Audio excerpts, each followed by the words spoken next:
Raina Troy Hotline. Alicia, Michael, what's going on? We know you have takes. We have takes. I'm actually surprised that your rant line, rave line, whatever, isn't completely full. Why can't we just win a game? Can I blame Michael Castillo for this? Can I blame Bob Connolly for this? Could I put on a zebra shirt and just go out there? Scratch, claw, up against the wall. Can't explain it what I'm feeling right now, guys. I can't believe it. Let's open up that race side. Woohoo! Oh, I can't believe USC has hired Lincoln Riley. Oh, yeah.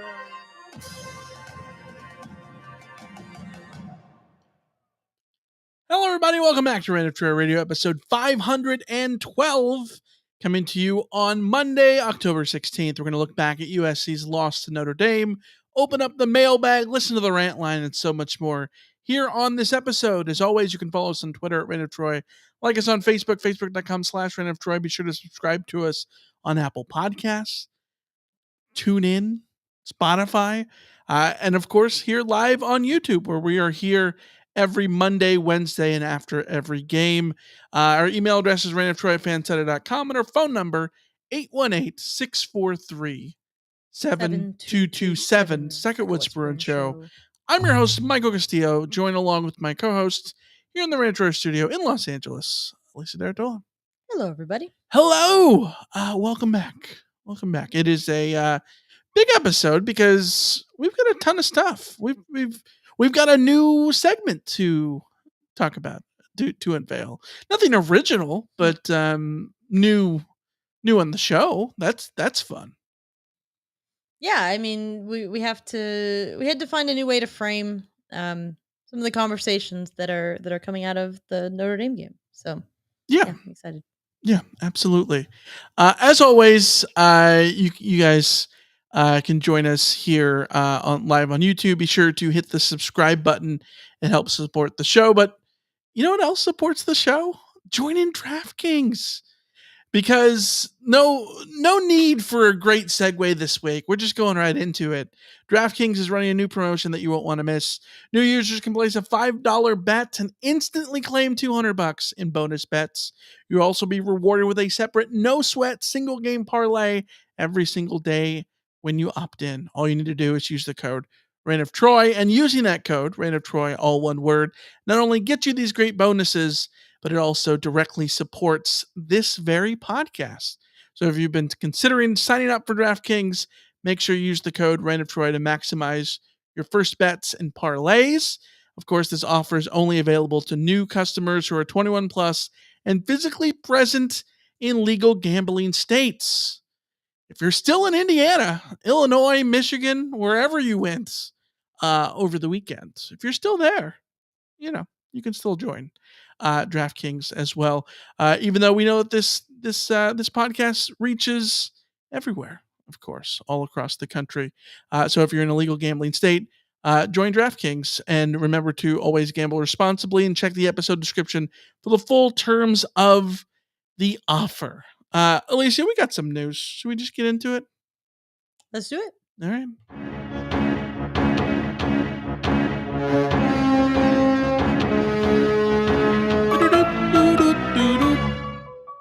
All right, we got to start with the one little news nuggets that I think is worth sharing.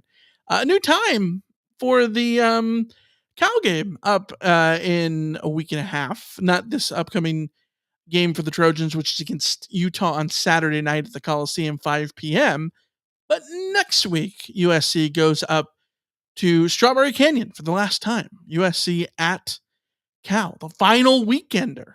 Isn't that depressing to think about?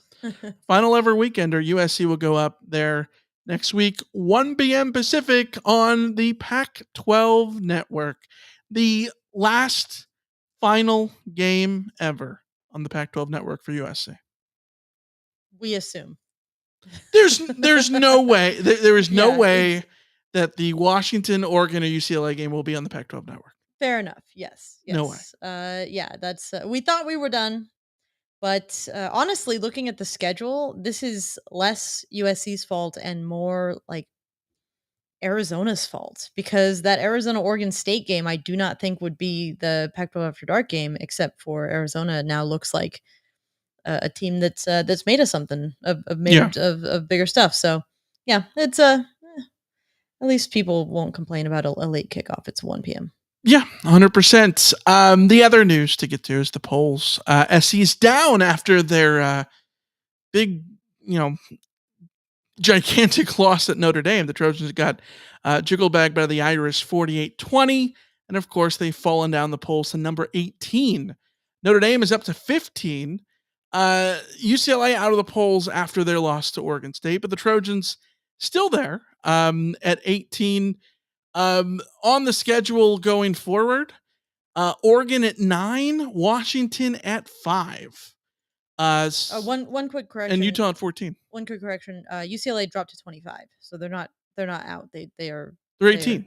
Wait, UCLA's at 25? Dropped to 25. Yeah, UCLA is still in the top 25. Sorry. The link that is in our rundown is a terrible link, by the way. The ESPN format is so much easier than the AP News format. Yes, this is true. Because it breaks it up. It stops at 24 for some reason. There we go. Okay. Anyways, yeah. UCLA clinging on, still ranked, barely 25. Arizona is now not how is Arizona not ranked? Did I not look at this yesterday? How is Arizona not ranked? Arizona is not ranked because voters don't pay attention to anything. Wait a minute. Arizona doesn't even have a receiving vote? They aren't even receiving votes. Because voters don't pay attention unless it's like the top 10. Voters don't pay attention to anything except for win-loss record, and all they see. How is do that they Arizona not have has a receiving vote? Like Washington State fell out of the polls because they lost to Arizona. Yeah, and Arizona is not even in the. Okay. Yeah. Cool. I mean, this is also why USC, only falls to 18, and why Washington only moves up to 5. It's all just because preseason expectations play a huge role in what voters in the AP decide are gonna be involved in their moving. Mm-hmm. And basically, if they didn't think you were anything going into the season, then you have to be undefeated at this point for them to be paying attention enough to rank you. Like, you force them to rank you the way that like Louisville has forced them to rank them. But right.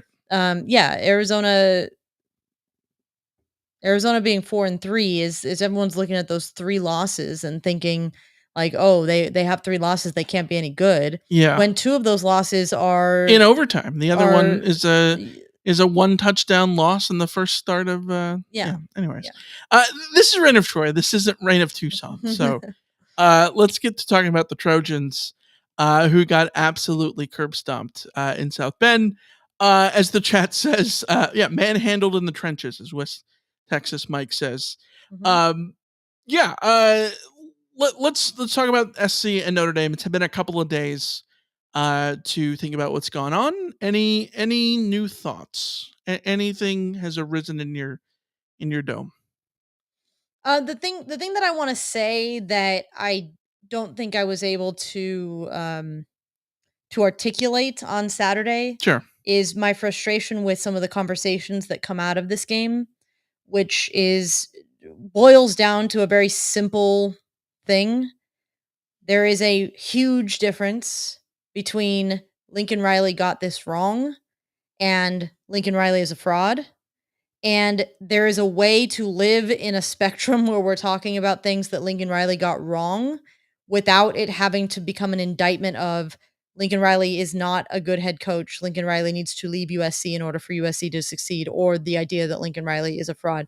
I think USC fans have had too much interaction with batshit Oklahoma fans who have poisoned the well about the state of the head coach at USC. Which, like, to be quite honest, this is all being driven to me by really, really bitter Oklahoma fans. When it comes down to it, you look at this game and you point to very specific miscues, mistakes, or misjudgments that Lincoln Riley has made that set USC in a position to get beat by Notre Dame the way that USC got beat by Notre Dame. And a lot of it still, to me, boils down to miscues, not fundamental things that are indicative of a program that can't possibly contend. But when it comes down to it, to me, there was a dreamland that I think USC was living in, where you could turn 4-8 into national title in 2 years without any stumbles, without any gaps within the program that still needed to get plugged. And what we're finding out right now is that the gaps in the program that needed to get plugged were either more severe or didn't get papered over as thoroughly as needed to be, particularly on the offensive line. But I will continue to say, when your offensive line recruiting has been, when you went from 5 different offensive line coaches in 5 years, and then finally sort of hit on somebody, and then had to fire your head coach because that was warranted, and then had a situation where you've had almost a decade of not recruiting the trenches the way that you need to recruit them. You lose a lot of credibility in terms of being able to, and relationship building that you need to in order to recruit the trenches. You have to rebuild that credibility at all of your recruiting bases. You have to do all of the hard work, and it doesn't get turned over overnight. In a perfect world, it does, and all of the transfers you bring in are perfect and all-American level. But that's a perfect world, and we don't live in a perfect world. People make mistakes, people miss evaluations, people have things go wrong. Yeah. And that's sort of where I'm at. Is I want to be able to have conversations about the issues that USC has over here, which USC has issues. This team is flawed. As Joe in the chat says, in year 2 of a rebuild, right, which should be expected to be flawed and have issues, and not have it turn into me having to sit here on a Saturday night when I could just be ranting about how terrible USC played, having to sit there and rant about how people are being insane for talking about doing anything with the head coach like at this point. Well, I think there's some nuance here, because I think that when you look at it, I think we overlooked the issues of the offensive line earlier on in the season, overlooked them in the preseason, in part for 2 reasons. Number one, Lincoln Riley's always had a good offensive line. He had it in Oklahoma. They were always an elite offensive line.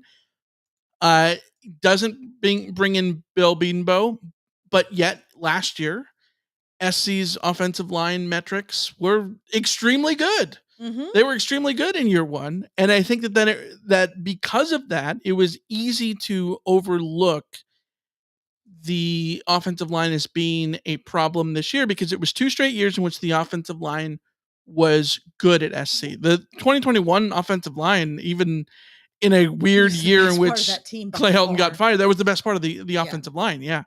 In hindsight, I think we need to realize that offensive line was probably so good because Andrew Voorhees was so damn good. Well, but that's what I saw somebody on Twitter basically say, that what this game tells us is USC fans didn't appreciate last year's offensive line very much, as well as they should have. Yeah, I think that's a valid read of it. And I think it's a very valid read when you're looking at the players that USC lost and the importance of those players. And this is what happens when you replace this many offensive linemen. And to be fair, well, number one, when you replace this many offensive linemen, number two, when you do so when you haven't recruited the offensive line well enough at all. Right. And one of the things that I'm kind of frustrated by is, I admit I had the wool pulled over my eyes about the transfers and USC doing what they needed to do in order to plug those holes and make sure that there wasn't going to be a massive regression on the offensive line. But this is what you saw against Notre Dame, is what happens to teams when their offensive lines don't play well. I spent all of Sunday watching football, watching NFL. And what happened to the Eagles when they lost Lane Johnson to an injury? Jalen Hurts threw 3 interceptions and they lost the game. Now, I think everyone who watches the NFL has seen that the Eagles are a very good football team, that Jalen Hurts is a very good quarterback leading them, and that their offense is one of the better offenses in the NFL. But when you lose a critical player like Lane Johnson, you can be in trouble against a really good defensive front like the Jets have. 49ers go out there and lose Trent Williams. Again, Brock Purdy looks human. They go out and lose a game to a good defense. Like, this is what happens when your offensive line doesn't play well, and your offensive line has a million reasons why it might not play well. And I think it's very easy to look at USC's offensive line right now and see very clearly why that happens. And maybe it's on us for not being more alive to the cracks in the foundation there. Maybe it's on us for not being more skeptical about whether or not USC could do this big of an offensive line rebuild through the transfer portal. But that's the reality of where it is, and I will continue to say that there are a lot of results-based freakouts that are happening right now that are taking to me, a very clear issue and exploding it out into a million directions and making mountains out of molehills. That over here there's a molehill that people are turning into a mountain, and over here there's a molehill that people are turning into a mountain, and right in front of you there's a molehill that people are turning into a mountain. When, like, in the center of it all, there was a mountain all along, and that was really what the issue is. And you can point to all of those other things, but in reality, like, that's where you were. So, I don't know. My takeaway from this game continues to be, it was a horrendous performance that was that was set off by terrible offensive line play. And all of the ripples of that don't have to be tidal waves. They don't have to be tsunamis, until you have proof that that's the case. Yeah, and to go back to the O-line thing last year, the O-line was, we talked about it, not necessarily great in pass pro. Caleb Williams was scrambling all over the place last year, but they were very strong in run blocking, right? Well, what happened in the Utah game? Andrew Voorhees doesn't play. That is SC's worst offensive performance of the season. I guess save for the early season Oregon game, but like, worst run performance of the season, right? Mm-hmm. Was in the Utah game. Brett Nealon gets hurt in that game too. And don't overlook the importance of Brett Nealon here, because in the Cotton Bowl, SC didn't have either one of them either, and SC wasn't able to run the ball. It was all about throwing the ball in the Cotton Bowl. SC did that very well against Tulane, but if they would have been able to run the ball more effectively, they win that game going away probably, right? And you saw in this game the offensive line sort of, it was everything. It was everything that ended up creating the situations and all those things. We can talk about the miscues of Caleb Williams to like, cows go home. Half of those picks were on Caleb Williams, and half of them were on the O-line for me. But yeah. And Lamont in the chat says, Michael and Alicia, last year the biggest question was the O-line. Why did we think this year they would be the strength when we lost the best couple linemen from last year? Yeah.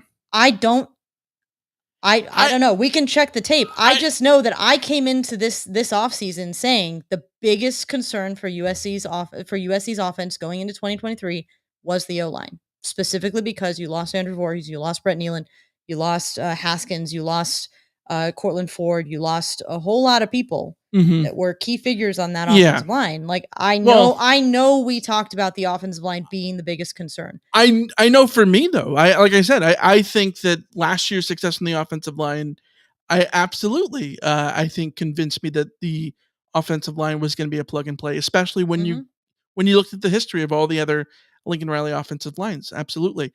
Charleston says the offensive line play isn't going to get better, and there's been regression. Yeah. I mean, there has been a regression on the offensive line as the season has gone on. They've also played much better defensive lines as the season has gone on. Especially the last 2 weeks, Arizona's looked like a very damn good defense, right? Suddenly out of nowhere. So yeah, that's going to be a concern, especially when SC now has to play great defensive lines including Saturday night against Utah, right? Mm-hmm. So like that's going to be a problem because the offensive line issues are not something that you can fix in a week. That's the problem. That's the problem. To me, that's the big, gigantic red flag of all this stuff is it's not a thing that you can fix in a week. And when it's the problem that you didn't expect to have, which I think both of us are sitting here talking about, yeah, that's huge. That's huge. Let's get to our new segment. Not original. We're just going buy or sell. We're gonna be really simple, and just play some buy or sell. We're gonna go through some things that we've seen, certain narratives, ones we agree or don't agree with, and we're going to talk it out after USC's Notre Dame game. Let's start with the first one. First buy or sell item. Lincoln Riley needs a special teams coordinator. Alicia, what do you say? I think I've made my opinion on this pretty clear over the years. I am selling this. The only reason I'd buy it is because then I don't have to then we don't have to talk about it, because then USC would have a special teams coordinator, and anytime special teams mistake happen, then people will just complain about the special teams coordinator instead of complaining that USC doesn't have a special teams coordinator. To me, special teams is a catch-all thing to complain about every year for every team. USC gave up kick return touchdowns when they had a special teams coordinator. We spent every week having people ask us why USC spends so much time practicing special teams, wasting time practicing special teams, as an indictment of the Clay Helton era when USC had a special teams coordinator. So I'm selling it. I don't think that this is the biggest the issue that people make it out to be. I do not think a special teams coordinator fixes the problems that USC has on special teams, because look around college football and most teams suck at special teams when they have players that aren't necessarily sure tacklers. So I don't know. That's where I'm at. I'm gonna buy this, but not. I'm buying this as I think you should probably have a special teams coordinator. SC assigns it to an analyst. One of the analysts is Ryan Doherty. I think is the guy. I might be butchering that right now because I'm going off of what I remember. I think you need a special teams coordinator in a general sense. Do you need someone who is dedicated to be your special teams coordinator? No, I do not think that this is a major issue. I do not think this is the reason why SC is 6-1. I do not think this is the reason why the sky is falling. I think the special teams coordinator stuff is widely distraction from a lot of other things, but I think you should have a special teams coordinator. Yeah, like I looked at Georgia. Georgia has one. Georgia has one that splits time with like linebackers or something, and then I think Alabama has one. Like you can have someone who does the job and something else. I don't think that that's too much to ask for. When SC gave up a very untimely long touchdown in this game, before that, you look at SC's kickoff return numbers defensively, they were extremely middle of the road, like 60th in the country in kickoff return defense. I know that Zach Branch on offense, on the offensive side of special teams, is doing great things. But everyone's going to look at that as but that's just one player. So I don't know. I'm not going to blame the bad snap on a coach against Arizona. Should they have a coordinator? Yes. Is this the reason that we're sitting here talking about how SC is not going to the playoff this year? No. Is that fair? That's where I am. Yeah. So. All right. Let's go to the next one, which is USC's defense against Notre Dame proved that Alex Grinch has turned it around. Buy or sell? I am selling this. I think that we came in hearing a lot of things about how Notre Dame's offensive coordinator was terrible, that their offense was unimaginative, that their offense was like these like running high school concepts, and that they were sort of easy to figure out if you had the athletes to deal with them. And I think that's what we saw. I think what we saw from the defense was probably more of a reflection of Notre Dame's offense than USC's defense. Now, then USC's defense making a major leap. The thing I will give the defense here is that, as I think I said on Saturday, they made ASU's offense look better than ASU's offense is. And the thing I will say about the defense against Notre Dame is they made Notre Dame's defense look like what Notre Dame people were telling us Notre Dame's offense would look like. Yeah. So to me, that is a step in the right direction. That is an encouraging step because USC is going to face some other offenses that have major question marks around them. Utah coming up right now. That all you have to do defensively, what USC really needs the defense to do is to make Utah's offense look like what it's looked like all season. And if they can do that, then that is a step in the right direction. That does not mean that they've turned it around. Yeah, most of Notre Dame's points, we talked about this in the CarCast, were not due to what they did on offense. Defensive score, there was the special teams score, there was another, essentially a defensive score because a drive started at the 2-yard line, and then there were 2 other ones that were on short field. So the defense looked fine against Notre Dame. Is fine what you want from your, say, national championship defense? No, but it's fine for an Alex Grinch defense. I will take what they did against Notre Dame. Has it proven that they've turned it around? No. No, this is the Notre Dame offense, and SC made them look like the Notre Dame offense that we saw against Ohio State, that we saw against Duke, that we saw against Louisville. Which was an offense that SC should be able to outgun. Like it's not an offense that scares you in that sense.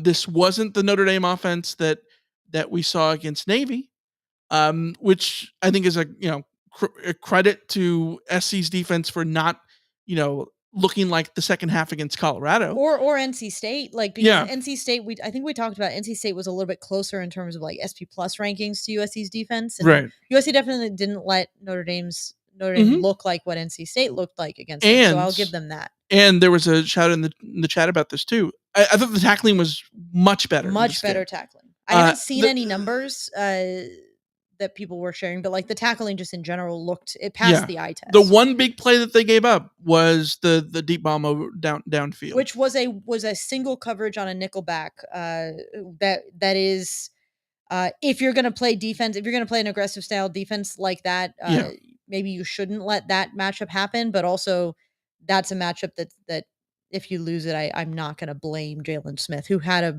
a good game in my opinion.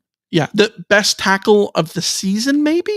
It's hard to quantify, but the Kalen Bullock stop on that third down, open field tackling was significantly improved. That was if that was the Colorado game, he misses and that's a touchdown, right? Like, but it wasn't. That's all well and good. Again, we came into the game talking about how Notre Dame's receiving core might be. I had somebody tell me that it might be the worst receiving core in the country. Like so. Yeah. So take it all with a massive grain of salt. SC's going to play Utah on Saturday, which is essentially, I mentioned in the car, it's like a off-brand version of Notre Dame on offense. In that Utah's offense is not good. So SC should not be terrible on defense on Saturday. John in the chat says Pro Football Focus had 2 missed tackles recorded in the game. That's good. I will take that every week. That seems good. Seems good. There also weren't that many plays. So that's true. That's the other thing is that the defense, we're giving them credit for the drives that they got stops on that weren't the turnover drives, but we also don't know what it would have looked like if Notre Dame had to have 11, 12 drives that were normal. Only 49 plays in this game for Notre Dame. They didn't need that many. Let's go to the next one, which is Caleb Williams lost the Heisman Trophy at Notre Dame. What say you? I'm buying this, and more than anything, I think it's I would frame it as Caleb Williams lost the Heisman Trophy this weekend. Number one, because he had the 3 interceptions, he looked human, and because we saw what USC's offensive line, we saw the flaws on this offensive line that, as we've said, you can't fix overnight. So I think that the offensive line will continue to be a concern that's potentially going to be holding him back going forward. That's not to say that he can't have plenty of heroics like he did against Arizona and end up winning the Heisman anyway. But I think the bigger issue for Caleb is that Michael Penix got that win over Oregon, looking really good. There are others that are emerging that will, so long as they don't screw up, which obviously we don't know, that will be positioned really well to win the Heisman. It is extremely difficult to win the Heisman a second year in a row. Bryce Young, for instance, came back, didn't win the, went to New York, didn't win the Heisman, in large part because his numbers were all, if I remember correctly, were all better, but his team was not as good. His offense was not as good, or the offense around him was not as good. And there's always just someone more shiny and new coming along that's going to get the attention. So to me, that's the issue. I don't think Caleb could afford a 3 interception game this year, especially in a marquee matchup that everyone was watching. I am selling this strictly for one reason: you win and lose. I think you can lose a Heisman Trophy before November, but there's absolutely still the ability for Caleb to win it in November. Yes. Yes.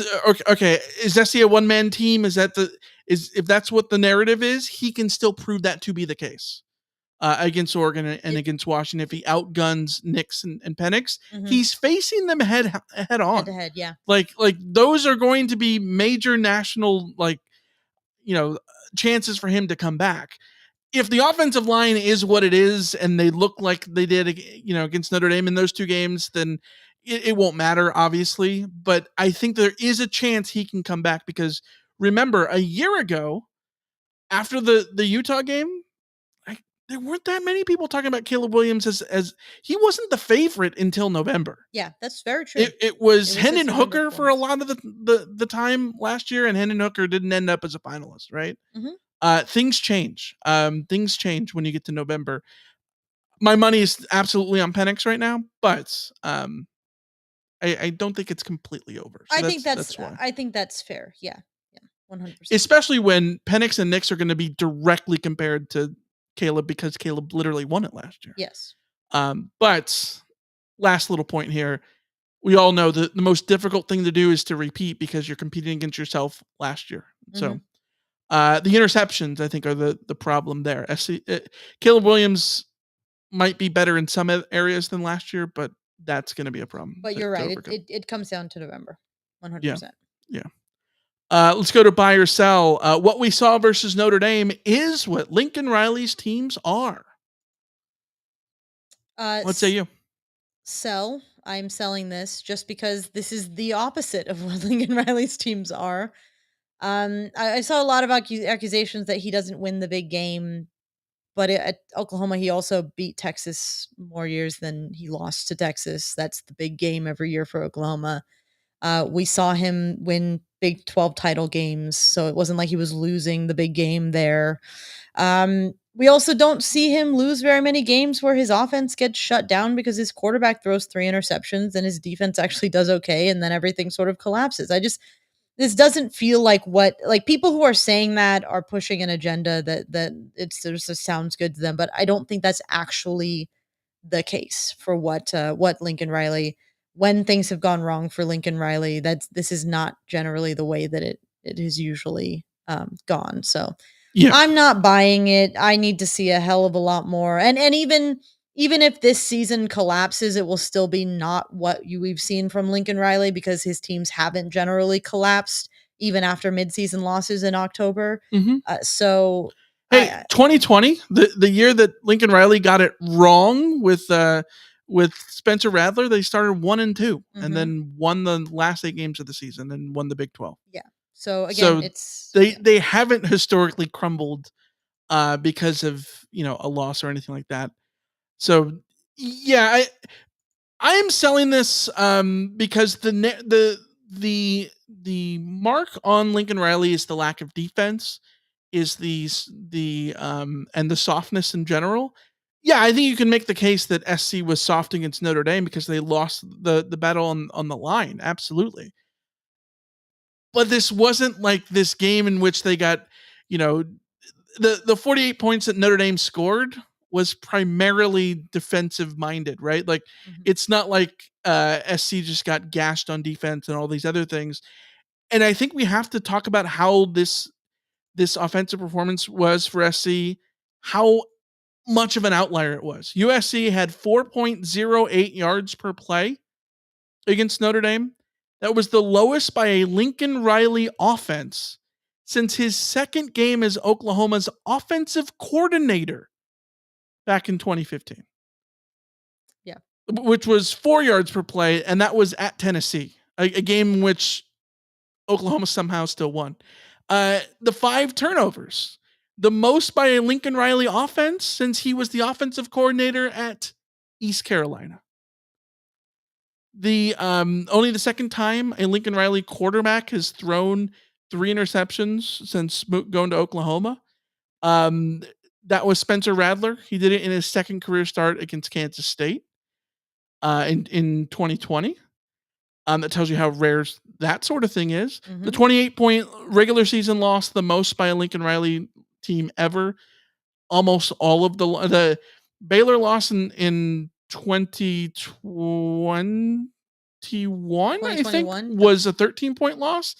Everything else is a 1-score game. So getting just completely boat raced like this in a game in which your offense is the issue is completely the antithesis of what a Lincoln Riley narrative is. So no, this is not what a Lincoln Riley team is. The Colorado, if they would have lost the Colorado game, yes, I would have bought into that being this is what the Lincoln Riley thing is, but not this one. Let's go to the next one. USC's receiving core just isn't good enough this year. What do you got? I am selling this. I think this is one of those molehills that people are turning into mountains that I've been talking about. When your offensive line is as leaky as USC's offensive line has been, plays don't have the time to develop, receivers don't have the time to get open, to finish their routes, to sort of make the plays that USC needs them to make. And it looks worse on the receivers than it actually is. I think that there's another element that we have also seen Caleb pass up the opportunities to hit open receivers underneath because he's going for the chunk play. We've talked about him being a little bit too greedy in a couple of these games. That's not a wide receiver issues necessarily. That's just the offense not moving in, sort of not being in rhythm. So I think that this is a little bit overblown. I've seen people talk in the chat for a few weeks now about how USC let Kyle Ford go. But to me, that looks like, I mean, trust me, I wanted Kyle Ford to stay. I didn't want him to leave. But the decision to favor Brendan Rice over Kyle Ford, like Kyle Ford leaves because USC has Brendan Rice there and he's not going to start over Brendan Rice. Elisa, where do you think Kyle Ford ranks on UCLA's catch list? I just pulled it up. He has 7 catches for 84 yards. Yeah. He's 7th among the... Logan Loya has 23 catches and Kyle Ford has 7. Meanwhile, Brendan Rice is, I think, USC's number 1 receiver this year, aside from Taj Washington being the sort of slot guy that's just available for every catch, every game. We've seen Brendan Rice step up and be that guy for USC. I really like what we've seen from Brendan Rice.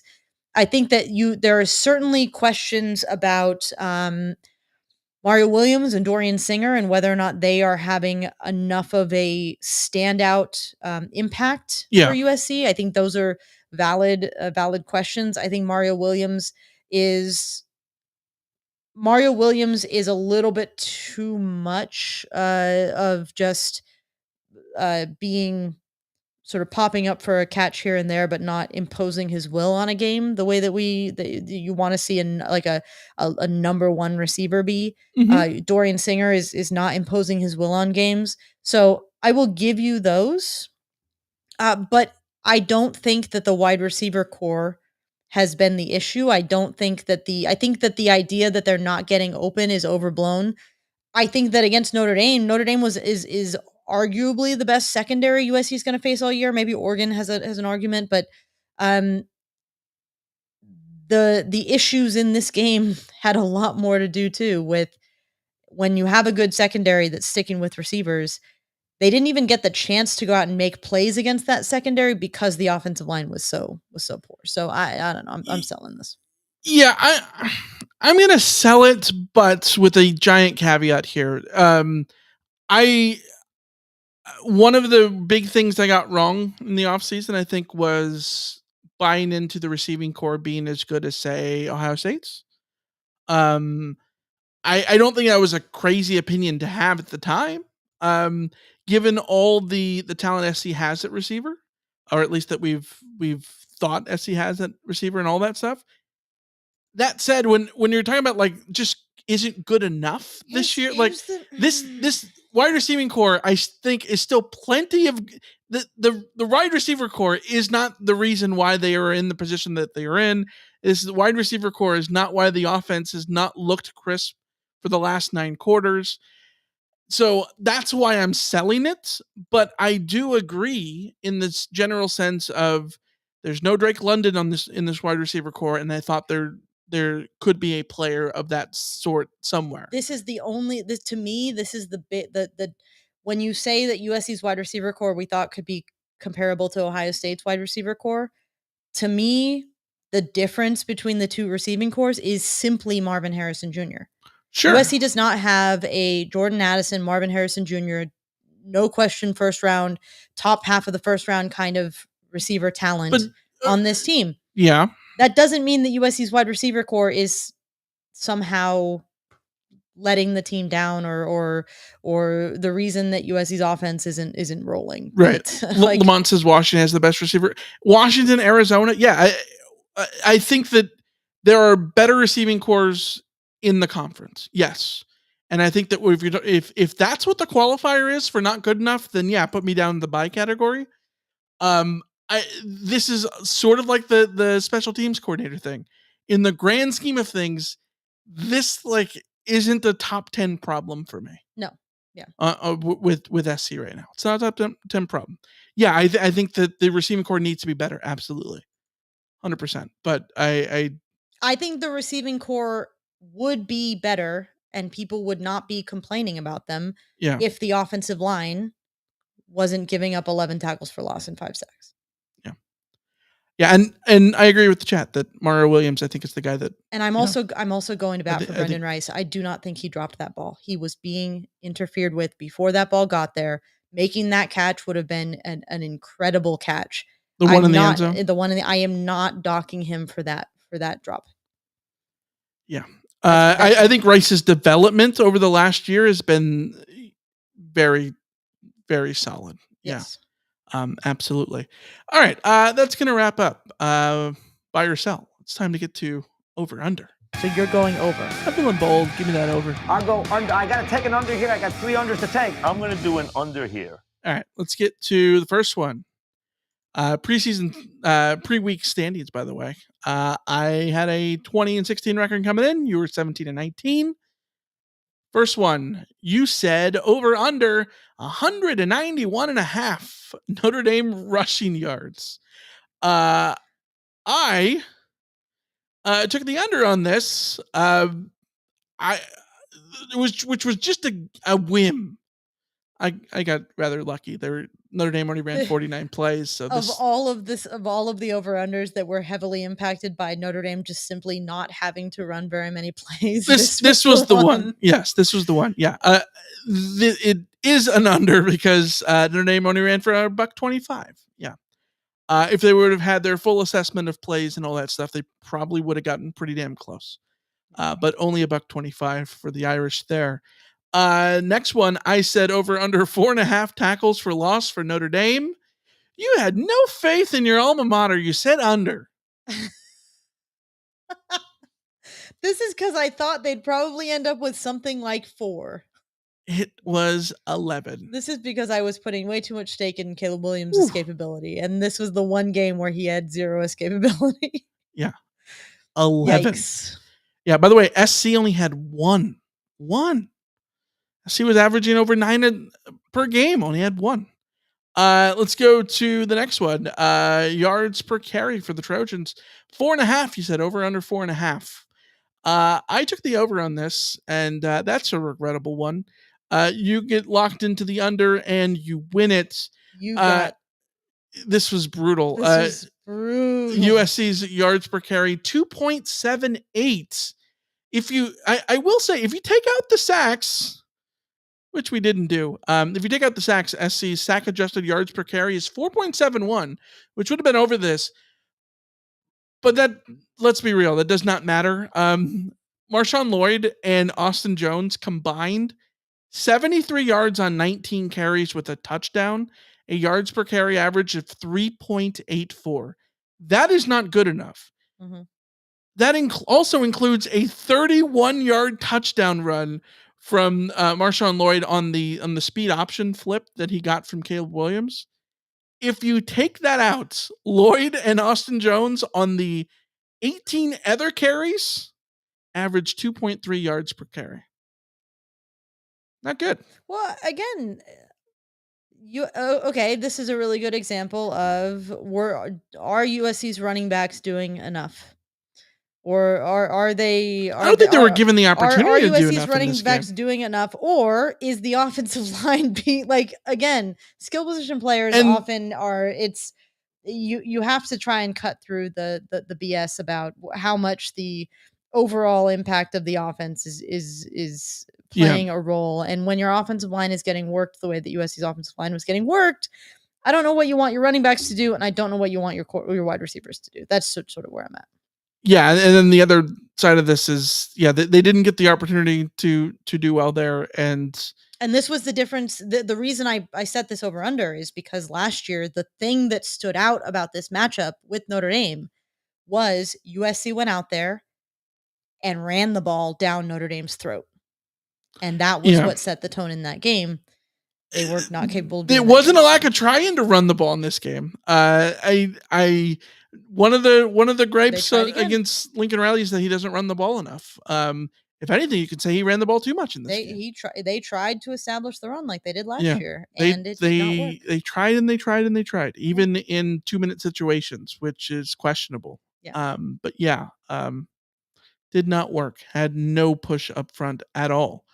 Let's go to my next one, which is over under 6.005 USC yards per play. You took the over. I got locked into the under. I miraculously somehow Lily warped you into getting this wrong, and I'm pleased about that one, I guess. SC was at 4.1, like we talked about earlier, 4.08, which is the lowest of the Lincoln Riley era as a head coach. So, big one. Big discrepancy there. Let's go to your last one, over under 5.5 Notre Dame third downs converted. The number of third downs, not the percentage, the number of conversions themselves. You said 5.5. I took the over, thinking that they'd have a lot of plays or something like that. I was dumb. I was royally dumb because they only ran 49 plays. 9 of those were on third down. They only converted 3. They went 3 of 9 on third down, which gets the under. So there we go. This was exactly why I set that. This is why I'm selling the defense, because Notre Dame is incapable of getting more than 5 third downs converted in a game. Granted, again, this one is heavily impacted by them not having to drive down the field on several drives because SC also had to make the stops on the third downs too. And they did make the stops on the third downs, and they got off the field, which was what was unusual. Right. Let's go but also Notre Dame had receivers dropping balls left and right, by the way. Yeah. Let's go to the last one. My last over under was 1.5 USC backfield fumbles. All right. So in the preview, by the way, you took the under and I got locked into the over. We talked about this included fumbled snaps and mesh point mishaps. So Caleb Williams fumbling in the backfield counts. Strip sack counts. Marshawn Lloyd fumbling in the backfield counts. But we specifically said a screen being fumbled does not count if it's behind the line of scrimmage. And who could have thunk we'd have that exact scenario? Yes. SC had 3 fumbles in this game. One of them, Caleb Williams, a strip sack in which he recovers and somehow gets it back right before the half. So that is the one that is in the backfield. The other one, Quentin Joyner, fumbles 1 yard downfield. Does not count. And then the other one was Mario Williams who fumbled on the screen. Who fumbled on the screen? It was Mario Williams on the screen. Yeah. Which does not count. So it's one. One was the answer. So that gives it to you. All right, let's weekly scoreboard. We both went 3-3 as typical. That's just what happens. Season standings, I maintain a 23-19 record with a little 3-game lead over you. You're at 20-22. Let's see. Who went 6-0 this week? Nobody. Not a single person. We had nobody. Who went 5-1? GPAT. Big ups to GPAT. Incredible performance from GPAT. I have never seen carnage in their over-under game like I've seen this time. Michael was putting this together while I was in the other room, and I heard him exclaim out loud, "The carnage!" And I was like, "What?" He's like, "Over-under." I'm like, it was "Oh no, insane!" Like, we set records for the most people getting zeros this week. rough. Yeah, I'm. Which nobody ever gets a zero, and we got 2 zeros in this week. I'm sorry, Cali Cat. I'm sorry, Cameron. I'm sorry. I don't mean to. I don't mean to. Only one person got 5. It was insane. Just about everybody got 3 or 2 correct. Mm-hmm. It was brutal, absolutely brutal. But what does this mean for GPAT? GPAT is now in a 3-way tie for first. It's GPAT, it's Jay Vandy, and it's Vince in Santo Domingo. All have a 29-13 record, which is fantastic. Very impressive. Yeah. I was looking at those guys. You know how you need to be number one? You need to be consistent. And I think GPAT has been 5-1 in five of the 7 games. That's remarkable. Mm-hmm. Remarkable. That's how it has to happen. So, all right, let's get to the mailbag, shall we? You've got mail. All right. I say the mailbag, but Alicia, I forgot. We have a rant line to get to, and I didn't do the rant line earlier. So let's get to the rant line for real. Detroit Radio. What's up? This is Dave from Orange County. Calling it halftime. About as bad of a half as it could possibly have gone for us. 3 interceptions, just looked completely inept on offense. You want to be a Heisman Trophy winner? You want to be a 2-time Heisman Trophy winner? You need to step up and come back and do the impossible, Caleb. We saw it last night. Stanford, 29-0 comeback. We've got this, guys. We're going to come back. We're going to win this game. Mark this call. Mark my words. We have got this. USC wins over Notre Dame. Mark it. Yeah, remember all that stuff I had said at the halftime? Yeah, I didn't realize our offensive line sucked. So, here we go. Hey, Rain of Troy Radio. It's Brian from Fontana calling. Hey, Rain of Troy. This is Jackson from Virginia. Dan from Valley Village. This is Torrin from Oklahoma. Hey, Rain of Troy. This is LA Fred calling. Hey, guys. This is Michael in the 563. Greg from DC. Johnny from Tennessee here. Hey, guys. This is Jeff from Copenhagen. Hey, Lisa. Hey, Michael. This is Troy from St. Inez again. So we're on something of a road trip this year. If I could drop a metaphor here. We got this car. We're going on a long trip, and there's this big problem. And it really, our transmission's not great. It's been acting up. It's been acting up all last year. It's still a pretty reliable car. First stop, and the check engine light comes on. I'm like, oh, it's that transmission again. And then, it's running smooth for a while. It's going great. We're like, okay. And we stop for the night. Next day, that transmission's making some weird noises. And the mechanic's like, actually, it's fine. You're totally good, actually. There's not much we can do on it right now. The transmission stops making noise. It stops rattling. It gets a little quiet. And you're like, oh, I guess we're in the clear. And then we got hit by a bus. That's what watching this was tonight. I have a lot of things to say about what went wrong for USC against Notre Dame, especially the offensive line has completely regressed since last year. And don't forget to mention, just they can't run block, they can't pass block. Basically everything went wrong. It seems like we've been exposed And let's not forget about a complete meltdown, especially at the end there. And I think we can all agree that we knew that this was coming. We are not a playoff team. We are not a national championship team. I saw the ghost of Clay Helton on the sideline tonight. I'm sure of it. Funny to mention him. It felt like a USC Notre Dame game I've seen in the past.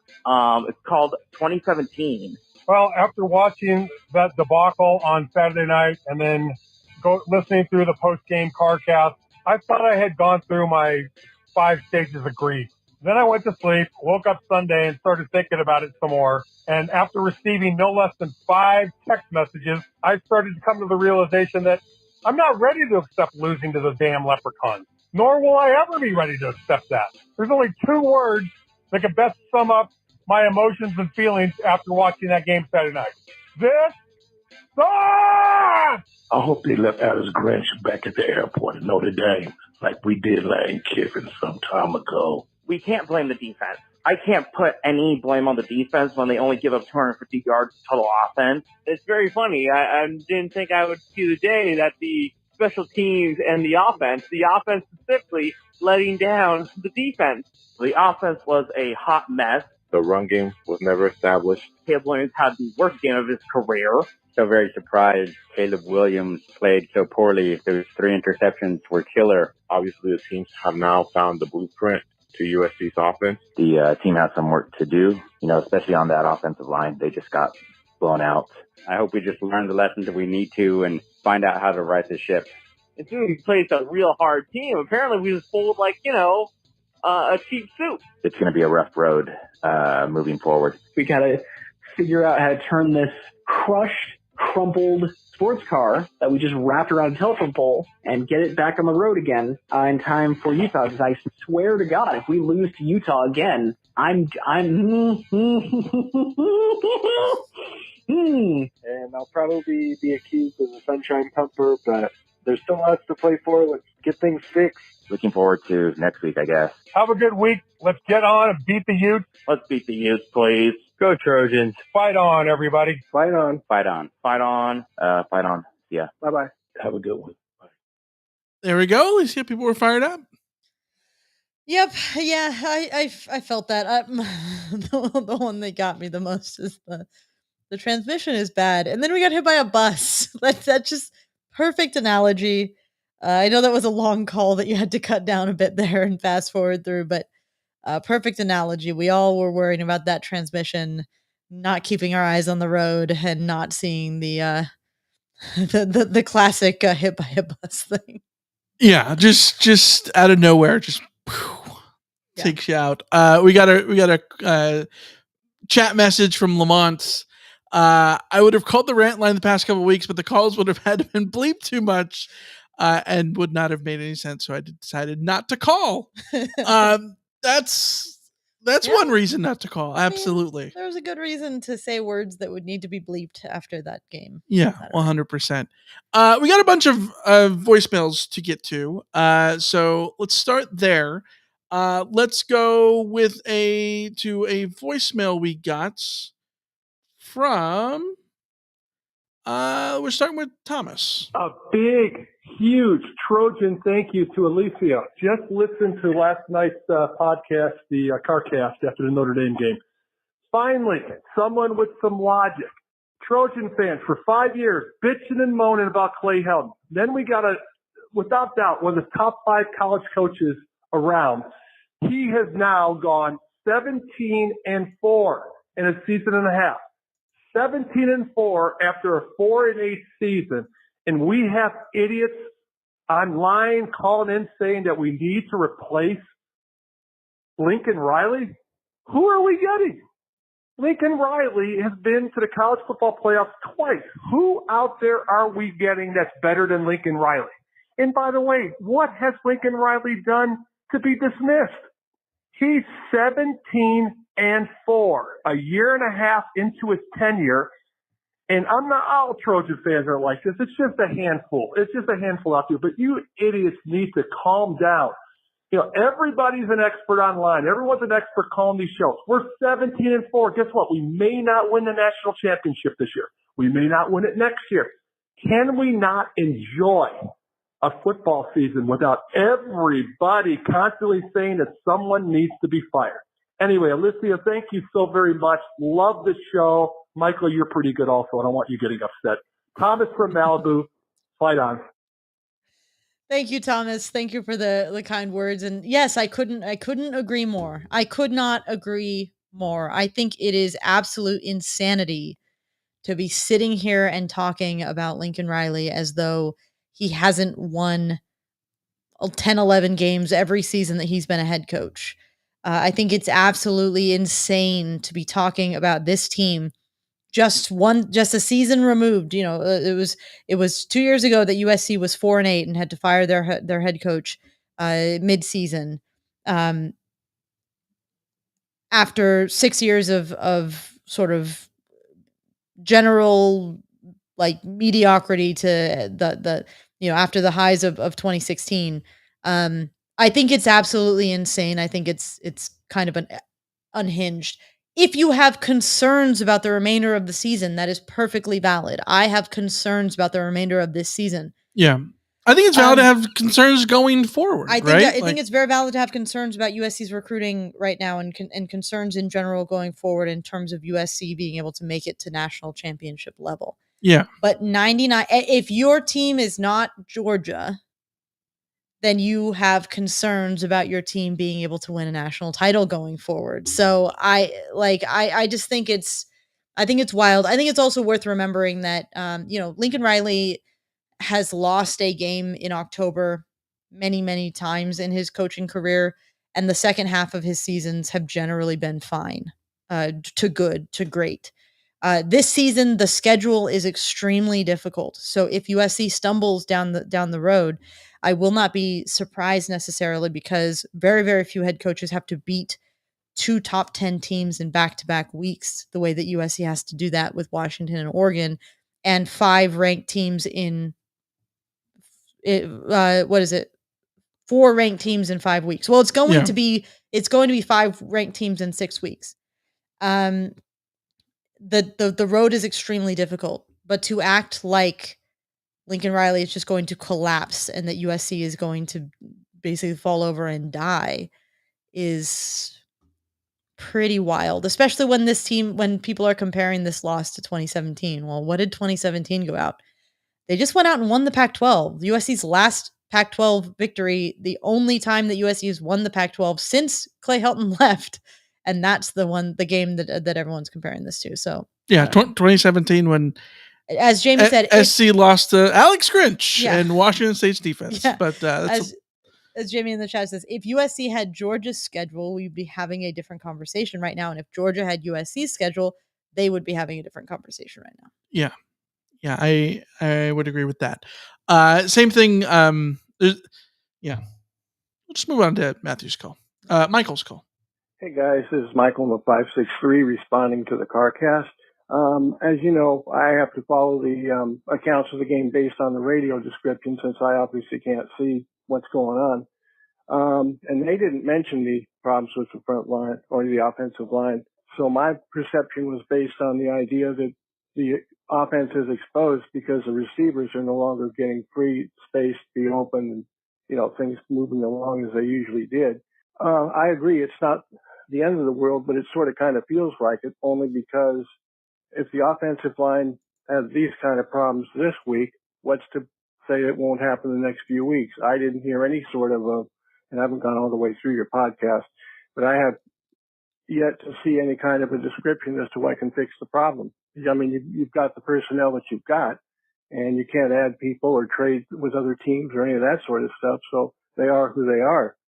I hope I'm wrong, but I'm feeling real pessimistic, Alicia, at this point. Like I say, I hope I'm wrong, but as always, we fight on. God bless. Take care. Bye-bye. Yeah, this is the problem for SC's offensive lines. That there is no solution if this is how they're going to be for the rest of the season. If how they played against Notre Dame is if that is what the offensive line is, and it wasn't just a bad day, a bad matchup, a singular out coaching or any of those things, then that doesn't bode well because I don't know what the solution is. Is the solution is to wait for the transfer portal to open up again, and the solution is to throw try to cobble together NIL money to go do that. And I don't know what the solution is overnight. I think that, we talked, I've made the analogy before about the one and done thing. Kentucky doesn't win a national championship in basketball every year. They do the one and done thing.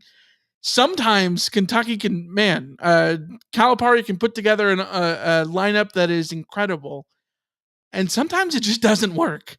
And I think that you can, when you're doing a wholesale transformation throughout a team, I think there's a lot of areas where the transfer portal absolutely works. The offensive line is the hardest one to get right. I think you absolutely can do it, but it's the hardest one to get exactly right because chemistry is so important. And we talked about it before that, the offensive line the SC had in 2021 and 2022 were good. Voorhees and Nealon were both there. And SC had not really faced the brunt of the Clay Helton lack of recruiting on the offensive line because they had starters who were so veteran. Voorhees was around forever. Brett Nealon was around forever, right? They had Elijah Vera Tucker, who's in the NFL. They had Austin Jackson, who was a first round pick, right? They had guys that were the ones that panned out, but the depth behind that wasn't there. And when you look at what Pete Carroll was able to do and turn things around somewhat quickly in year 2, he had a Jacob Rogers there in year 2. Who's the Jacob Rogers on this roster? You would have hoped it was one of the transfer guys. Well, you would have hoped that it was Jonah Monheim. Yeah. He's been USC's best lineman so far this season, and he's had a rough couple of weeks. You would have hoped it would be Justin Dietich, and he's had a rough few weeks. Yeah. You hoped that one of the transfers that you got, and maybe Ethan White was that guy, and you just really, really got unlucky with his medical situation. It's very hard to tell. That's not to say that there aren't solutions for the rest of this season. Lamont in chat says the solution is quick passes, screens, draws, slants, a lot of hope for missed tackles. Yes, I think this is one of the things that absolutely my biggest criticism with the coaching staff so far has been the inability to subvert the lack of protection. I think what I want to see from USC is more of those tunnel screens that they had used very effectively last year. More the slants, they did that in the game. The slants were starting to work. It's just you have to be careful there because linebackers will pick those off if you keep working them too hard. But you can work some slants, you can work some screens. You can also go max protect. You can bring in tight ends and running backs. We saw them do that in this game, and that was like the most time that Caleb Williams had to throw in the day was the plays where they had max protects come in and they committed more blockers. You still do need your blockers to do their job. We saw Jude Wolfe have a horrendous whiff on a block. We've seen the offensive linemen have whiffs. There was a question that we got about why Marshawn Lloyd wasn't in the game over Austin Jones. And I just thought back to against Arizona, there was a pretty bad whiff by Marshawn Lloyd in the backfield. No blocking, no Rocky. I think Austin Jones gets the nod there because they probably trust him more in pass protection. But those are things that you can do to try and mitigate the offensive line not being great. There's other solutions you can do. If your plan with Pregnon or Kingston or Tarquin is not working, commit fully to Mason Murphy. I don't know if that's a perfect solution, but it's an option. If those guys aren't getting the job done, then maybe you do break glass and say, fine, Alani Noah and Elijah Page have to get thrown into the fire now. The true freshmen, which we saw them play early on the first 2 weeks. Yes. And personally, that is a break glass in case of emergency situation. If you literally cannot if you have another game like you did Notre Dame, if you have another game like you did Arizona back to, if you continue to have these same kind of performances, then maybe that is the solution. Just break glass in case of emergency and see if either of those guys can get the job done. It's not a good solution. It rarely works out if you have to do it that way. But that is something that USC could do to try and live with this, because maybe you're better off living with freshman mistakes that occasionally blow up your option than every single play these guys are getting beat. Yeah. Touchdown USC said that he thinks that they think that Justin Dedich is not healthy. That I wouldn't be surprised if there was something else going on with Dedich or Monheimer or any of these. I mean, yeah. It's hard to say, right? It's hard to say, but I wouldn't be surprised if there was other stuff going on that's not helping the performance of the team. So you can try a lot of things. I think at a certain point you throw stuff at the wall and see what sticks. Yeah, but you got to do something. And the plus side going into Notre Dame, so going into Utah, is that USC has had the performances that they've had. They have to troubleshoot this entire week. Like that has to be what this week is about. The other thing that I'm struggling about the reconstruction thing is the idea that, oh, these just weren't the right guys. Kingston, everyone in Washington State thought he was going pro. Mm-hmm. Like he was like, it's not like they got dudes who were just nobody. Well, like, ask less of them. You know, ask less of them. Maybe that's what I'm. Yeah, I think they got to find a way to subvert with screen. I want to see more screens. Run the screens into the ground. Now that make this with Branch back. Make this the 2014 USC offense. Yeah. Run the screens into the ground. Throw to Nelson Aguilar 16 times against Cal. You know what I mean? Oh, I mean, also specifically, and I don't. A running back slip screen, the kind of thing that kills USC's defense every week. Oh. I don't know why USC doesn't have that in their arsenal. The Buck Allen slip screen. Yeah, like a Buck Allen slip screen. USC doesn't seem to have that in their arsenal for some reason. I don't think we've seen Lincoln Riley try it. Those things are paper scar for defense. When your offensive line is getting beat the way that USC's offensive line is getting beat, like it might be worth a try. Like I don't know. Yeah. Oof. Love me a slip screen. Make the opposing defensive front have to think to themselves if they get through too easily.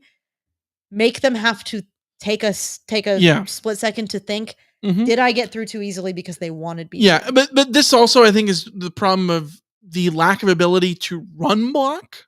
Because last year they didn't have to do these things because they could just run block effectively, and go to the run game when they needed to. That's not the case here. Let's go to our voicemail we got from Scott in Memphis. Hey, Michael, Alicia, this is Scott from Memphis. I kind of laughed when I saw it came up for the YouTube, the USC Notre Dame reaction, because the initial reaction should be, ugh. Other than that, I was listening to or watching college football final, and they mentioned that Notre Dame is not really the team that USC is built for, and we'll do better when we get back into the Pac-10 starting next week. And I thought to myself, no, that's not good, because basically next year we're going to be playing week in and week out, except for our old Pac-12 friends, Big Ten Notre Dame-like teams. So we better start figuring out how to beat Notre Dame-type teams and those big physical in the trench teams, because that's what we're going to be playing. Not every week. Of course, there's always going to be an Indiana or a Northwestern, but Ohio State, Penn State, Michigan, they are very much like Notre Dame, just with better players. Good to get back with the Pac-12.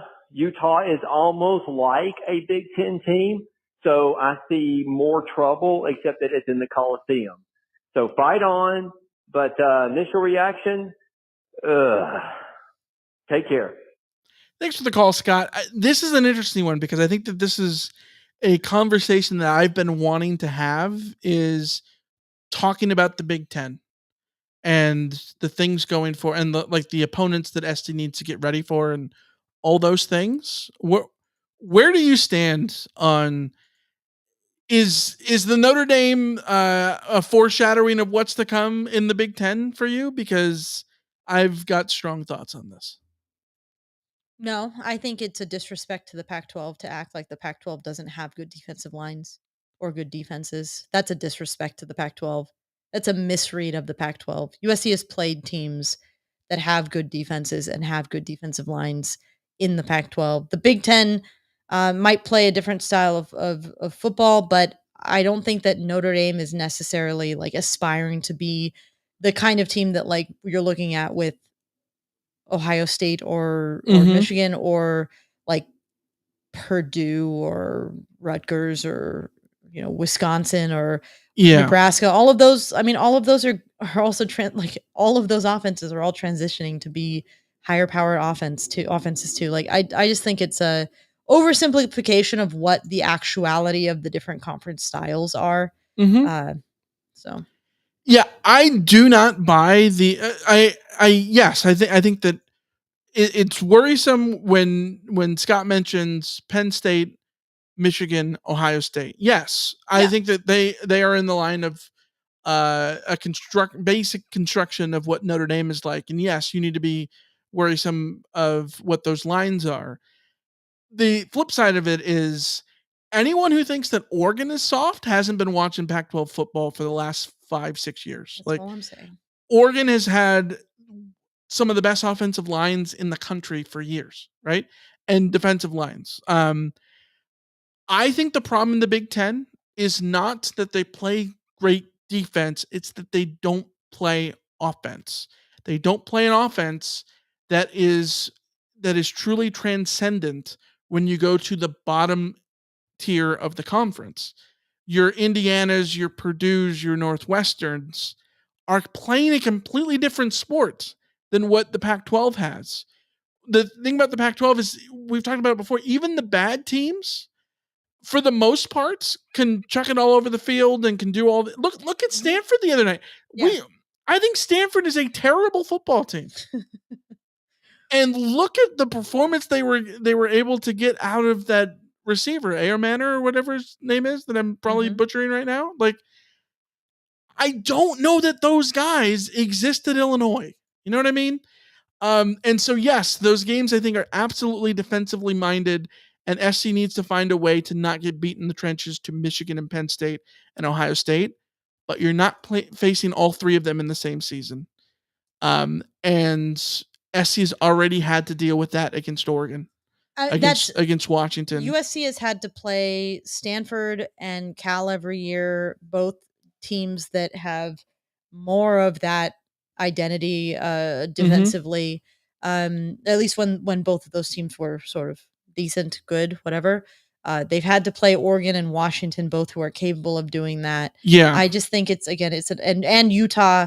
It's an oversimplification of the difference between the two conferences. West Texas Mike says, I hate that argument that the objective is to win championships.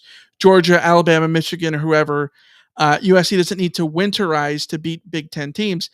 I think you need to be able to have a game that can go on the road and beat anybody. So if that's called winterizing, sure. But I think the other part about it is, let's also remember the Big Ten has not won a playoff game in a long time. Yes. So if we can put Michigan, Ohio State, and Penn State on a pedestal as much as we want, those teams aren't winning playoff games either. It's just especially silly because the whole thing about USC in the Pac-12 is the end of the season has traditionally been you go to the Rose Bowl and you play a Big Ten team. Yeah. And USC has the best record in the Rose Bowl against those very Big Ten teams. I'm not saying that this USC program, if USC doesn't get their offensive line fixed, none of this matters, and it's not stylistic. It's not a stylistic question. It's you need to have a competent offensive line to win in any conference at the level that USC wants to win in. It's just silly to act like, oh, USC doesn't know what it's like to play Big Ten teams. USC has literally made its legend in college football by beating Big Ten teams, the best Big Ten team. Lamont says Utah's always yes. Utah. How did we forget Utah? Yes. I brought up Utah. Yeah, Utah. Yeah. The other thing is, I looked up the 2019 Holiday Bowl. Last time SC played a Big Ten team, right, was 2019 Holiday Bowl. Yeah, you're probably thinking, oh, SC got blown out by Iowa, right? Yeah. I've said for years that that's kind of a bogus read on that game.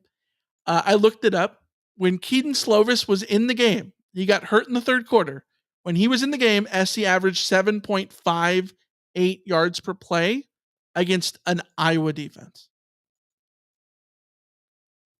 An Iowa defense that we talked about all December about was going to shut down SC.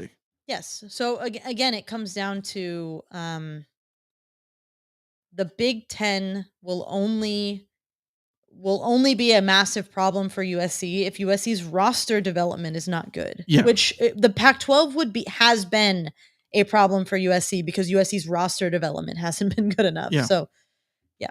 Yeah. And that was a Keaton Slovis and Graham Harrell offense. Yeah. Yeah. Yeah. Yeah. All right. Message we got from Tony in Denora, PA via the email. Michael and Alicia, this is Tony from Denora, PA. That was ugly. It was a physical beatdown. As the great Keith Jackson would have put it, we were taken to the woodshed. Caleb had his worst game of his career in the O-line, was physically manhandled from the start to the end. We couldn't handle their blitz packages all game. We need to flush this game away, make the proper adjustments this week, get ready for Utah. Fight on, Tony, Denora, PA. I summed it up perfectly. Yeah. The one thing I want to say on the blitz packages is I saw, I wish I remember who tweeted it, but I saw a thing about how, I think it was Antonio Morales, who pointed out that Notre Dame didn't actually send a lot of blitzes. They were getting pressure with their 4-man front. And a team that can get pressure on you with their 4-man front is going to be a problem for most offenses. That is the bigger issue. Blitz packages are difficult. You have to be able to deal with them. But if you are also giving up pressure against 4 or 3-man fronts like they did against Arizona the week before, the other team doesn't even need to blitz. They can sit back and make your wide receivers look like they're bad because they aren't getting open because they don't have to send additional pressure. Yeah. That is definitely an issue. Definitely have to flush this game, but also learn from it, adjust from it. Mm-hmm. Yeah, I agree. Couldn't have said it better myself. John in Azusa sent us an electronic message. Hi, Michael and Alicia. Thanks for the therapy session on this disappointing night. Your commentary on the O-line got me thinking deeply about the rebuild Lincoln and more generally coaches that use the transfer portal heavily have to deal with. I thought last year's success was primarily due to Caleb. Obviously, he was a huge part of an 11-3 season. However, I don't think I fully appreciated the offensive line's role in that success. It should have been obvious after the Pac-12 championship game. It's obvious now that the O-line is the issue, and a lack of depth provided the previous coaching regime a longer-term issue that needs to be addressed. For me, this has really reset my expectations for this team. In my eyes, and even with a generational talent, this is still a rebuilding year for Lincoln. He still needs some time to build the lines. I think we're getting there, at least on the defensive line. My hope is that we can improve and develop our guys while maybe taking down some ranked opponents along the way. What are your thoughts? Keep up the great work, John in Azusa. Yeah, 100%, John. I agree with you. I think I may have even been quoting you earlier about the idea of not fully appreciating the offensive line last year. I know we said it at the time. The thing that people didn't take into account against Utah was Caleb Williams' hamstring, and critically, What was the lack of the ability to run in that game was because injuries of the to O-line. Voorhees, injuries to Nealon. Yeah. Nealon, USC's offensive line, which had been a key part of allowing USC's offense to be balanced because they were run blocking so well that losing that, you see the difference. You see Caleb having to do it all on his own. Things that people accused him of doing last year, which just flat out was not the case because USC did have a good rushing attack, a capable rushing attack. And we've seen USC this year when they have their capable rushing attack that everything is easier on every other aspect of the offense. So the offensive line is definitely an issue.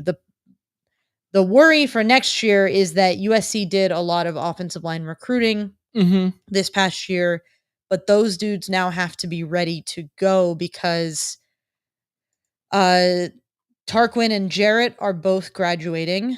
Dedich is graduating. So once again, you find yourself, if Jonah Monheim decides to come back, which is not a guarantee, he's eligible to leave for the NFL. if he decides to come back, you are still replacing 3 of 5 starters for next year.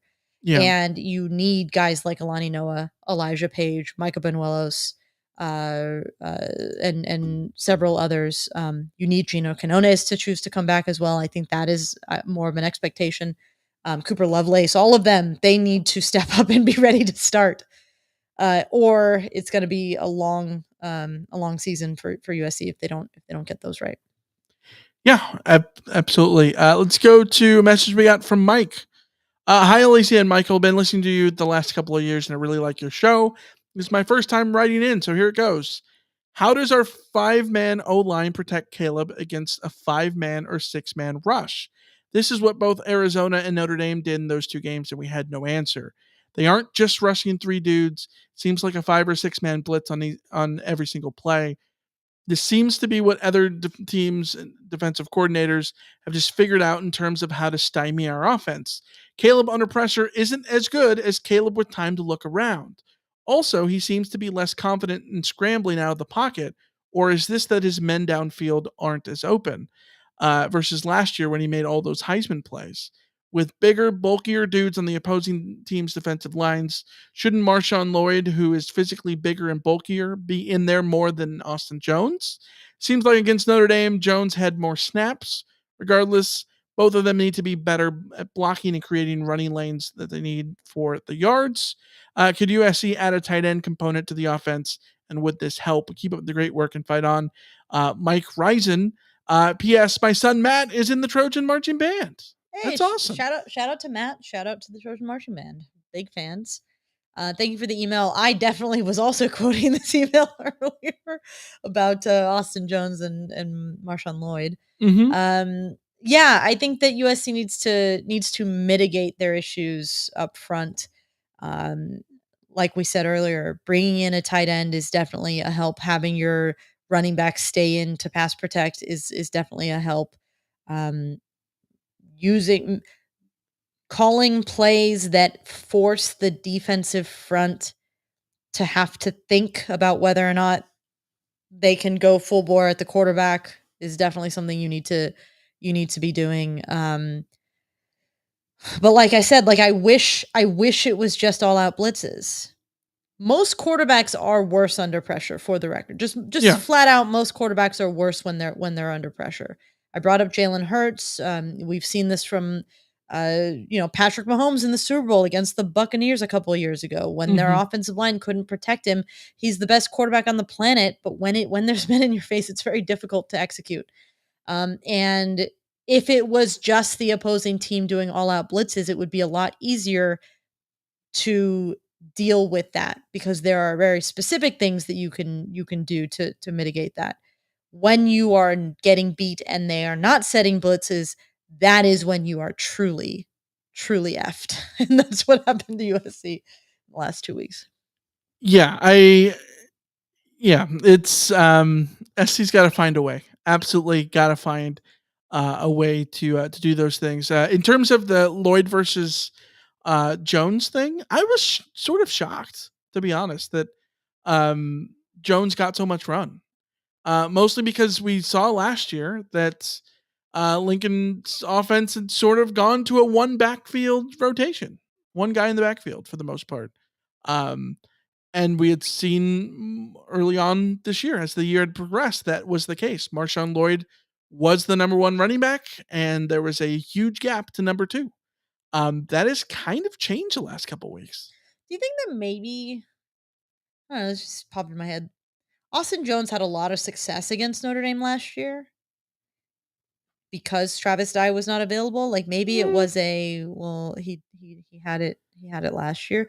I would just have Lloyd be my main guy because he is capable of breaking a longer run. I just think he has a much higher ceiling than Austin Jones. Austin Jones is a perfectly capable running back, but Marshawn Lloyd has a very, very high ceiling that I would want him in there. But like I said, no Blocky, no Rocky. I don't know if I can't point to many specific examples, but if they were relying on Austin Jones as a pass protector, then that's possibly a reason. Yeah. Let's go to a question we got here on good old YouTube.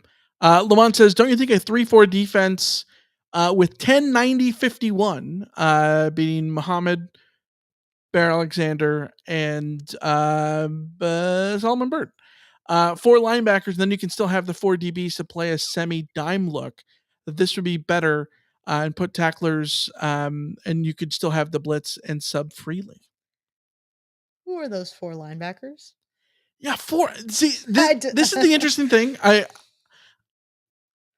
That's my SC only uses 2 linebackers right now, and yet it weirdly is beneficial because that's SC's biggest hole is the number of linebackers that they have that I think that should be seeing the field as much, right? Now, maybe if you had 4 linebackers, you wouldn't have to make the choice of which of the 4 to put out there, and the net positive of having 4 out there means that you have 2 of the better ones out there at all times while also having 2 of the worst ones. I don't know. I think I think it's hard to argue. I think it's hard to argue for a 3-man front against like a team like Notre Dame that's going to want to try and that if you give them the opportunity can run it down your throat. But it might maybe that's maybe that is something to try against Utah because Utah's had trouble establishing their run game this year, and their quarterback situation is weird. I don't know. I think show them something they're not expecting. I like the idea of having sort of a flexible front. But I think that's the key. I think it's being flexible. It's not necessarily locking into like a 3-4 base. It's the name of the game on defense is multiple, right? You want to be able, especially when you look at the remaining games on SC's schedule. Utah and Cal drastically different than what SC is going to face against Washington. Mm-hmm. Against Washington, you're probably going to only want like 2 guys down. Like bait them to run. Yeah. Right? It's going to be a completely different sort of situation. But yeah, I think the 4 linebackers are the problem with the 3-4. 3-4 there. And I think but I think you want to everyone runs a nickel of some sort now. I think you sort of have to at least be flexible there. Sagar says, buy or sell, Jen Cohen has already had a 1v1 closed door meeting with Lincoln post the Notre Dame game to voice her concerns. So there's no way that's happened. Yeah, I don't know that it would be something serious. I'm sure that they've had a chat of some sort. I don't think there's a Lincoln, come to my office. We need to discuss the fact that USC has lost 1 game this season. Yeah. No, absolutely not. Yeah, Ron Murray says, should we view Saturday's game as a one-off due to turnovers, penalties, and bad O-line play? I think we will clean it up and go at least 4-1, maybe 5-0. I actually think this is optimistic, Rama. I think it's. I know that the USC fan base is panicked right now, but I think there is a greater chance than people would like to believe that USC could pull that off.